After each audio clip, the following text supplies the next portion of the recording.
Oke, setelah mendengarkan penjelasan Code kemarin itu, kita semakin paham nih bahwa ternyata saat pertempuran perang shinobi keempat dahulu, memang beberapa Otsutsuki melihat kejadian itu.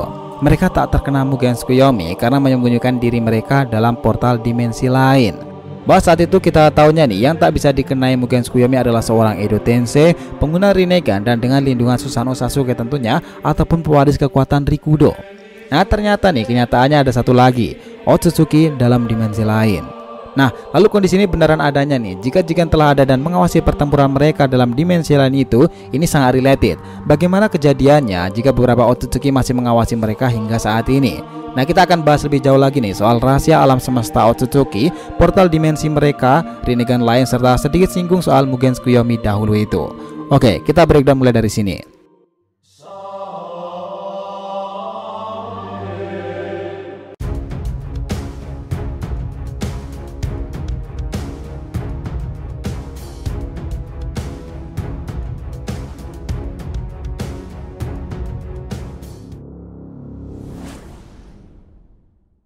Hai guys, welcome back to the RTV channel.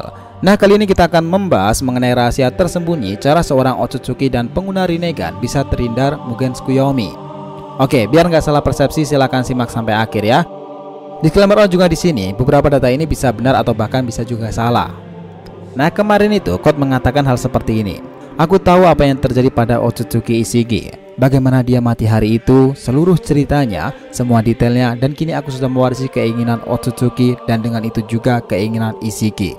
Aku akan membesarkan pohon suci dan planet ini dan mengambil buah cakranya. Kurasa kau sudah paham juga.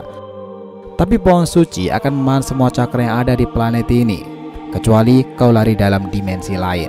Hampir semua orang dan segalanya itu akan mati, Kawaki.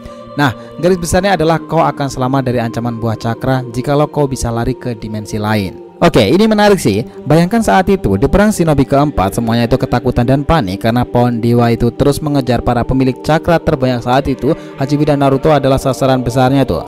Namun yang menarik, ternyata bukannya pula hanya itu, di era Boruto sendiri nih, pembentukan organisasi Kara dikatakan sudah lebih awal. Bahkan ini di era Kakashi menjabat atau embrionya saat Kakashi masih menjadi shinobi muda. Nah jarak waktunya itu sangat jauh di era Boruto sendiri, di mana Jigen sedang membangun kelompok tempurnya saat itu, dan semuanya terjawab nih. Di mana era ini pula, di mana di era ini jiwa Jigen adalah Ishiki Otsutsuki yang kita tahu telah hidup sangat lama. Yang tak lain dan tak bukan nih, dia adalah pasangan Kaguya yang turun ke bumi bersama.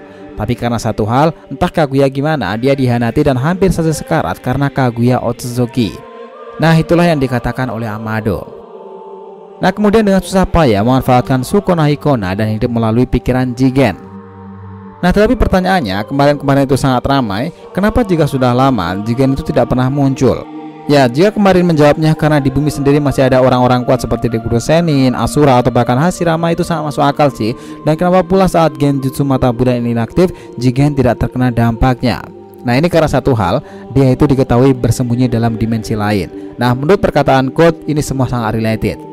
Nah dahulu kita pernah membahas soal kebenaran Naruto chapter 687 tentang cara Jigen selamat itu dari perang shinobi keempat. Di sana bahkan ada siluet Jigen tuh atau orang lain lah dalam chapternya ketika dalam dimensi bebatuan Kaguya.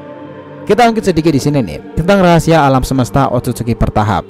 Nah di sanalah coba kalian amati lagi nih, ada sosok di belakang tubuh Obito dan Naruto itu di sebuah pegunungan belakangnya, tepat di mana perkataan Zetsu tentang dia dibenci kawan maupun lawan. Di sana muncul sosok bayangan orang dan itu jelas bukan gambar yang tidak sengaja tuh, itu adalah gambar yang mengisyaratkan seseorang. Nah, dahulu kita jelas tidak sadar akan hal ini, tetapi setelah di era Boruto sendiri yang mengadopsi babak para Otsutsuki, semuanya bisa saja saling terhubung. Nah di sini kita kesulitan memberikan gambarnya karena kebijakan tidak memperbolehkan memberikan gambar chapternya. Jadi itulah kenapa coba kalian cek juga tuh dalam chapter 687 Naruto. Nah itu gambar bayangan orang bukan? Nah maksud kita apakah itu siluet seorang Otsutsuki? Lalu siapakah orang itu? Nah kita masuk ke tahap breakdown misterinya tuh. Di sini ada dua asumsi. Pertama itu adalah Jigen. Ya tidak ada lagi pemimpin Kara yang bisa masuk dalam dimensi ruang waktu, apalagi berada dalam dimensi gravitasi milik Kaguya jika tidak sesama rekan Otsutsuki-nya. Dia mungkin saja adalah Ishiki.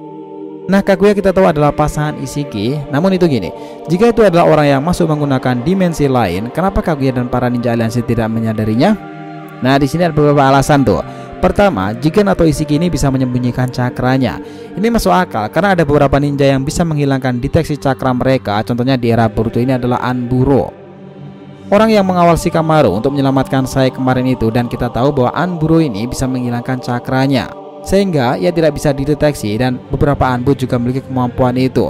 Nah, ada kemungkinan Jigen juga melakukan hal seperti itu, karena kita tahu juga bahwa beberapa Otsutsuki bisa menghilangkan tanda cakranya seperti yang dikatakan oleh Eida. Nah, yang kedua, karena ini berada di gravitasi yang sangat kuat, bahkan Kaguya sendiri yang melakukan dimensi ini juga terkena dampaknya. Dan sama seperti yang pernah dikatakan oleh Zetsu, "Ibu, kita harus kembali ke dimensi 1 untuk memulihkan cakranya." Nah, di saat itu mungkin cakra Kaguya itu juga terganggu, apalagi hanya sekelas para shinobi di hadapannya sendiri. Ini semakin related lagi nih, karena di era Boruto sendiri beberapa orang villain di era Boruto juga mengetahui tentang masa lalu dunia shinobi. Jigen dan Urashiki memang salah satunya. Tetapi apakah benar itu Jigen? Well, di sini belum ada bisa yang menjawab pasti itu. Asumsi kedua yang mungkin terjadi itu adalah Urashiki. Oke, dibandingkan semua Otsutsuki yang ada dalam era Boruto sendiri, tidak ada yang lebih paham dunia shinobi masa lalu dibandingkan Urashiki Otsutsuki. Dan jika melihat dari gambarnya itu, sepertinya adalah seorang Otsutsuki, dan itu mungkin saja jika selain Jigen atau Ishiki ini, orangnya adalah Urashiki. Nah, beberapa waktu yang lalu kita telah membahas mengenai pohon Shinju awal bukanlah ditanam oleh Kaguya, tetapi seseorang Otsutsuki lain yang pertama kali menanamnya. Karena jika mengacu dalam tugu Otsutsuki tersebut, ada dua lambang tanduk yang telah dicoret-coret, dan kami berasumsi salah satu orangnya adalah Urashiki. Jadi bisa saja nih rekan Urashiki lah yang berkorban sebagai benih dan energi untuk Shinju sendiri. Jadi mungkin saja itu adalah Urashiki Otsutsuki yang kembali ke bumi dan ia melihat pertempuran yang terjadi dalam perang shinobi keempat. Oke, kita back to the topic nih. Kalau dari pernyataan quote kemarin itu bahwa seseorang akan selamat dari jeratan Shinju dan Jubi, salah satunya dengan bersembunyi di dimensi lain. Nah, ini jelas masuk akal sih, karena mereka tak bisa dideteksi dan tak bakal ditemui oleh ninja tipe sensor, karena mereka berada di tempat di dunia yang berbeda. Jadi dari perkataan quote sendiri nih, sekarang kita tambah diberikan kejelasan bahwa tidak hanya dengan memiliki Rinnegan seseorang akan terhindar dari Mugen Tsukuyomi, tetapi masih ada beberapa cara lain. Seseorang Edotenshi pun juga tidak akan terkena dampaknya, meskipun pengguna Edotenshi sendiri tetaplah menjadi korban. Dan satu hal yang paling masuk akal dan bisa diandalkan dari tidak terkena dampaknya Mugen Tsukuyomi atau bahkan Shinju sendiri, itu adalah bersembunyi dalam portal dimensi lain. Oke, rahasia alam semesta Otsutsuki dan cara terhindar dari Mugen Tsukuyomi mereka menggunakan portal dimensinya sendiri. Perjalanan antar dimensi memang sangat krusial bagi seorang Otsutsuki sendiri. Mereka melakukan itu untuk memulai menjajah sebuah planet seperti yang sudah kita tahu nih. Tiap Otsutsuki itu datangnya biasanya secara berpasangan dan umumnya memiliki dimensinya sendiri. Nah, alam semesta Otsutsuki tentunya berada di dimensi lain, meskipun dikatakan dia berada di bulan layaknya Toneri dan klannya itu, dan dikenal sebagai para bangsa langit. Tapi bagi klan utama tidaklah sesederhana itu. Mereka ini dikenal sebagai alien parasit, berpindah-pindah dari satu dimensi ke dimensi lainnya, bahkan ke berbagai planet. Nah, semuanya untuk menanam buah cakra, lalu mereka nanti akan memanennya dan proses itu akan terus-terusan berulang.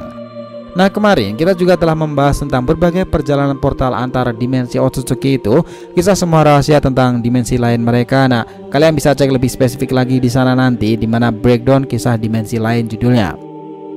Nah, untuk sekarang kesimpulan dari semua pernyataan quote sendiri, sebenarnya Mugen Tsukuyomi Dalu memang masihlah sebagai genjutsu terbesar yang pernah ada. Tetapi ini tidak menutup kemungkinan para orang dan makhluk khusus bisa menghindari eternal genjutsu itu. Mereka para Edotenshi contohnya, Otsutsuki, pengguna Rinnegan, dan mereka itu memiliki cara-cara tersendiri dalam terhindar dari Mugen Tsukuyomi, dan tentunya adalah Shinju. Gimana menurut pendapat kalian guys? So, itulah tadi pembahasan kita mengenai rahasia tersembunyi cara seorang Otsutsuki dan pengguna Rinnegan bisa terhindar dari Mugen Tsukuyomi sendiri. Jangan lupa kasih saran di kolom komentar dan subscribe channel ini. Semoga ceritanya itu memberikan informasi dalam tiap pembahasan animenya. Thank you telah menonton konten DR TV and will be come back.